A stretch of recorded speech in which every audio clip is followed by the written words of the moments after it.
Hi, good evening. This is Desiree with my week 6 blog.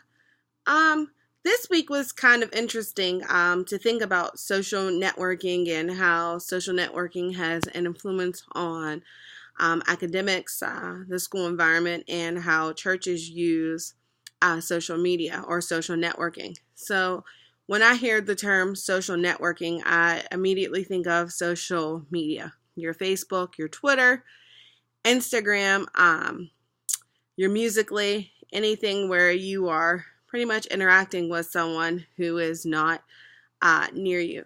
Um, how our school uses social media, or how we kind of incorporate social networking, is we use a website called Schoology, which is like a Facebook that's just simply for schools. School districts have to register their schools, so it's not like you as an individual teacher can sign up to be a part of this program. But what it is, it's a Facebooking. You can kind of put like your status, any important information you have to send home to the parents, a class announcement, a congratulatory remark to students. You can put assignments on there. And the good thing about this website, Schoology, is that there aren't any inappropriate things that could pop up on your site, like if you were using Facebook.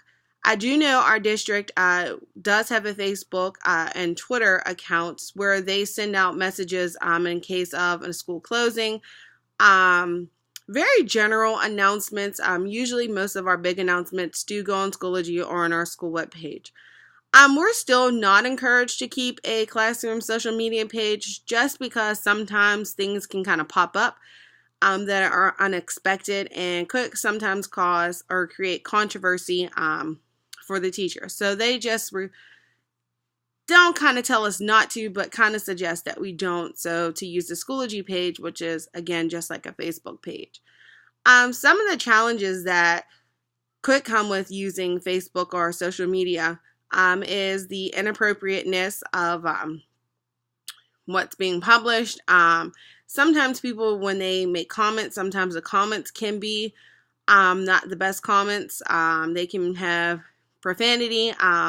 So sometimes just not having access to limit exactly what comes up on your page if you're directing students to complete an assignment, to do a post. I was reading an article by Vicki Davis on Edutopia about how you can use social media in a classroom, and she suggested that you can use, instead of Facebook, there's a website called Fakebook where it's for schools. Everything's monitored and kind of can be less stressful on the teacher. Another suggestion by Vicki Davis in her article, a guidebook for social media in the classroom, was to use to make tweets on a post-it note. So that's one thing that you can do in the classroom that doesn't require the use of social media. Like with schools, churches are getting with the times and technology. So it's very important for the churches to be able to reach their parishioners.